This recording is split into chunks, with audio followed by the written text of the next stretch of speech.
costado de Cantinflas. Hoy en esta noche, firmalo, chalano. Aunque me haces mal, te quiero a ti. Estás con la estrella de los sonidos en México. ¿Cómo evitar que se fracture en mí? ¿Y cómo nos dice? Acostumbrado ¡Sí, qué bonita cumbia! que no lo ocupas. Yo nunca he estado así. Si venga sabroso, Me ves llorando un poco, es porque yo te quiero. La voz.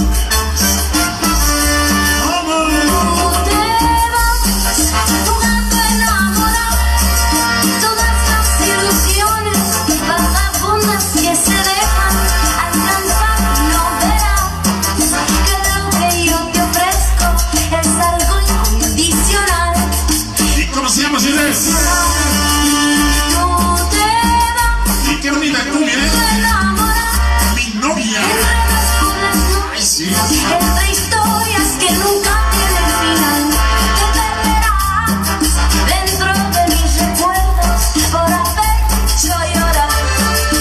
Hasta mi compadre Cristian, hoy en esta noche, mis vecinos, Iztapasalsa, México. Yo quería ser feliz. Estás con la estrella de los sonidos en México. Estalla de dolor. A este para mi tío Roberto Luna, hoy en esta noche. Buenas noches, ¿Qué pasó, tío? nunca tiene final. Te perderás dentro de mis recuerdos por haber hecho llorar. ¿Y cómo nos dice la cumbia? Tú te vas y no te vas, dejando enamorar.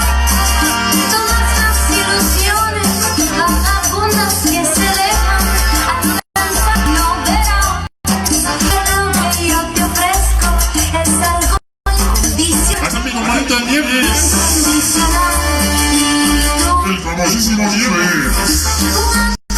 Desde la culpa, encima, buen motivo, Que nunca tienen final.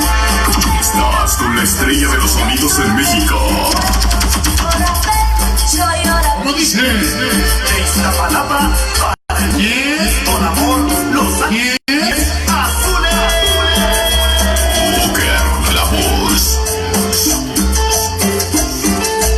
Yo quería hacerte más feliz y te acostumbraste tanto a mi amor que mi corazón Ahí está mi compadrito el pollo. Dice inspiradita, Qué bonito playera, para que quieren una cosa. Chica de los ojos lindos, para Betsa. ¿Cómo dice? Mi compadrito Manuel Medrano. La gente de Dolores de la Pasanza. dentro de mis recuerdos por haber hecho llorar. Con una tía. Qué bonito bailamos, señores. Qué bonito bailamos. Me cae que sí. La gente está bien prendida en esta noche. Seguimos adelante con todos ustedes. Hoy en este bonito programa sobre especial. Este es el 15º aniversario de la señorita Karen. Bienvenidos, señores. Buenas noches.